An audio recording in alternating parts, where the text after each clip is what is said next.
एक टेस्ट करो मेरे साथ, अभी इसी वक्त। चलो, आप फोन सामने रखो, सीधे खड़े हो जाओ, आंखें बंद कर लो और एक पैर ऊपर उठा लो। आपको 10 सेकंड बैलेंस करना है, सिर्फ 10 सेकंड। गिर गए, हिलने लगे, 5 सेकंड भी नहीं टिक पाए तो सर आपके ब्रेन अकाउंट में इनसफिशिएंट बैलेंस है। लेकिन टेंशन मत लीजिए, मैं हूं डॉक्टर सिकंदर, आपके घर का न्यूरोलॉजिस्ट, और आज मैं आपका ब्रेन बैंक ऑफिसर भी हूं। आज हम मिलके 7 डिपॉजिट करेंगे आपके ब्रेन के लिए। अगर आपने ये चैनल सब्सक्राइब नहीं किया है तो तुरंत कर लीजिए। कल ओपीडी में एक अंकल आए, 70 ईयर्स, रिटायर्ड बैंक मैनेजर। बोलने लगे कि डॉक्टर साहब, मैं थोड़ा थोड़ा भूलने लगा हूं, बैलेंस भी जाता है, चलते समय ऐसा लगता है मैं गिर जाऊंगा। पहले मुझे सब याद रहता था। उनकी बेटी बोली कि डॉक्टर साहब, इन्हें सचिन तेंदुलकर की हर सेंचुरी याद थी, लेकिन आजकल चाय पी कि नहीं वो भी भूल जाते हैं, हमें डर लग रहा है। तो मैंने उन्हें 7 एक्सरसाइजेस समझाई ओपीडी में और कहा कि अगर आप ये 7 एक्सरसाइज 7 मिनट तक रोज करोगे तो आपके ब्रेन में डिपॉजिट होगा, आपका अकाउंट ग्रो होने लगेगा। और वो अंकल मान गए।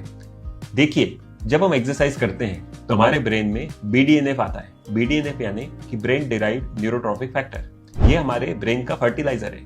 जैसे हम खेत में खाद डालते हैं वैसे ये काम हमारे ब्रेन में करता है। तो सोचिए, रोज एक्सरसाइज यानी BDNF ऑन यानी ब्रेन का डिपॉजिट, और आलसपना यानी BDNF ऑफ यानी ब्रेन का विड्रॉल। अब चॉइस आपकी है, आप डिपॉजिट करना चाहते हैं कि विड्रॉल। चलो शुरू करते हैं। तो डिपॉजिट नंबर 1, क्रॉस बॉडी मार्च। ये हमारे ब्रेन के प्री फ्रंटल कॉर्टेक्स यानी हमारे ब्रेन के CEO को बढ़ाता है। ड्यूरेशन सिर्फ 1 मिनट। अब आप सीधे खड़े हो जाओ, राइट हैंड से लेफ्ट नी को टच करो और लेफ्ट हैंड से राइट नी को टच करो। ये दिखता सिंपल है लेकिन ब्रेन के लिए हेवी वर्कआउट है। जब आप राइट हैंड से लेफ्ट नी टच करते हो तो आपके दोनों ब्रेन कनेक्ट हो जाते हैं, मिलके काम करते हैं। अब स्पीड देखो, दादा दादी के लिए स्लो स्पीड, मम्मी पापा के लिए थोड़ी तेज, और जवान लोगों के लिए और तेज। कोई भी स्पीड चुनो, रोज 1 मिनट करो। Deposit number 1 done. Deposit number 2, finger counting confusion. ये हमारे वर्किंग मेमोरी को बढ़ाता है। इसका भी ड्यूरेशन 1 मिनट। अब देखो, गिनो, 1 2 3 4 5। अब दूसरे हाथ से उल्टा गिनो, 5 4 3 2 1।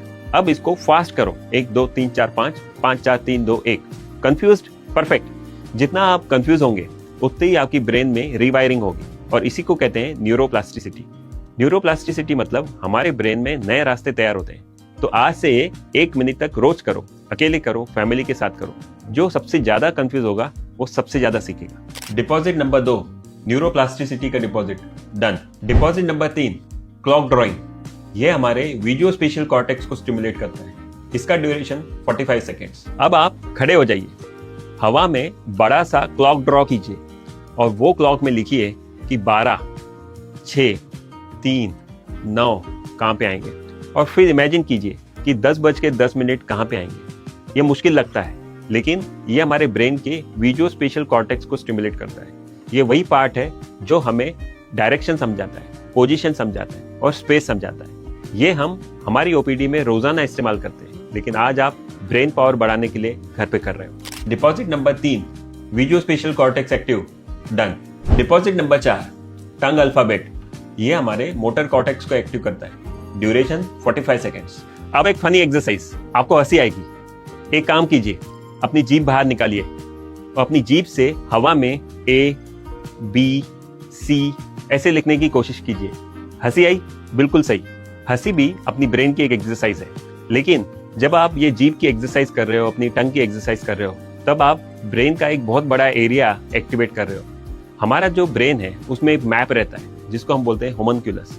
उस होमनक्यूलस में अपनी टंग की एरिया जो मोटर कॉर्टेक्स में होती है वो सबसे बड़ी एरिया रहती है। तो जब आप एक्टिविटी कर रहे हो तो आप अपने ब्रेन का सबसे बड़ा रीजन को एक्सरसाइज दे रहे हो। डिपॉजिट नंबर 4, मोटर कॉर्टेक्स का सबसे बड़ा area activate. Deposit number 5, dual task walk. Area pre frontal cortex और हिप्पोकैम्पस को एक्टिवेट करता है। Duration 1 minute. अब आप धीरे धीरे आगे चलिए और 100 से उल्टा गिनिए चलते चलते 7 की गैप में। 100, 93, 86 ऐसे। कंफ्यूज्ड?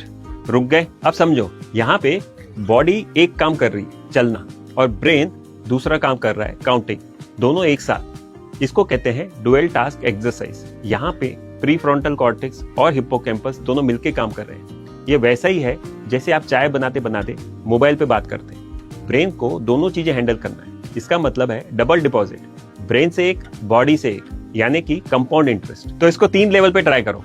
सीनियर्स 2 की गैप में, एडल्ट्स 7 की गैप में और यंगस्टर्स 13 की गैप में। Deposit number 5, double deposit, body से एक, माइंड से एक, compound interest, done. Deposit number 6, wrong hand writing. ये अपने अपोजिट साइड के कॉर्टेक्स को स्टिमुलेट करता है। इसका ड्यूरेशन 1 मिनट। ये एक्सरसाइज डेस्क पे ही होगी। मैं लेफ्ट हैंडेड नहीं हूं, लेकिन मैं अपना नाम आज लेफ्ट हैंड से लिखूंगा। देखा, बिगड़ा हुआ है लेकिन सही है। जब आप उल्टे हाथ से लिखते हो तब आपका अपोजिट ब्रेन एक्टिवेट होता है। इसको बोलते हैं कॉन्ट्रालैटरल एक्टिवेशन। हमारा राइट ब्रेन लेफ्ट हाथ को चलाता है और लेफ्ट ब्रेन राइट हाथ को चलाता है। ये एकदम नॉर्मल है। इसलिए जब आप गलत हैंड से लिख रहे हो तो आप सही एक्सरसाइज कर रहे हो। रोज एक लाइन लिखो, अपना नाम या मैं ठीक हूं, सिर्फ 1 मिनट के लिए। ये नए न्यूरल पाथवेज को एक्टिवेट करता है। Deposit number 7, sensory switch off. ये हमारे ब्रेन के अटेंशन नेटवर्क को एक्टिवेट करता है। Duration 45 seconds. अब आप आराम से बैठिए, आंखें बंद कर लीजिए और जो भी टेबल पे पड़ा है उसको उठाइए और उसको पहचानिए। जैसे ये रिमोट है, ये बुक है। ऐसे ही आपको करना है घर पे। जब आप ऐसा करते हो तो आपके दूसरे सेंसेस एक्टिवेट हो जाते हैं और इससे उनको वर्कआउट मिलता है। ये आप घर पे ट्राई कर सकते हैं। चाय पियो आंखें बंद करके, कपड़े फोल्ड करो आंखें बंद करके, आपको मजा आएगा, लेकिन आपके ब्रेन को चैलेंज मिलेगा और हर चैलेंज एक डिपॉजिट। तो डिपॉजिट नंबर 7, लास्ट डिपॉजिट, वो भी हो गया एक्टिवेट। अब आपका ब्रेन अकाउंट ग्रो हो रहा है। तो आज का ब्रेन पासबुक एंट्री अभी से नोट करो। ये 7 एक्सरसाइज रोज 7 मिनट, सुबह उठ के या रात को सोने के पहले मेरे साथ करो, या अकेले करो या फैमिली के साथ करो, क्योंकि ये डिपॉजिट है। अगर आप रोज 7 मिनट ये एक्सरसाइज डिपॉजिट करोगे अपने ब्रेन में तो 10 साल बाद आपका ब्रेन आपको थैंक यू बोलेगा। अगर आप इसको स्किप करोगे तो हो सकता है कि आपका ब्रेन धीरे धीरे कमजोर हो जाए। अब इन 7 एक्सरसाइजेस में से कौन सी एक्सरसाइज आपको सबसे मुश्किल लगी हमें कमेंट में बताइए, मैं पढ़ूंगा। और ये वीडियो अपने फैमिली व्हाट्सएप ग्रुप में शेयर कीजिए, अपने पापा के साथ शेयर कीजिए, अपनी मम्मी के साथ शेयर कीजिए, अपनी दादा दादी के साथ शेयर कीजिए, क्योंकि ब्रेन है सिंपल है, बस नॉलेज होना जरूरी है।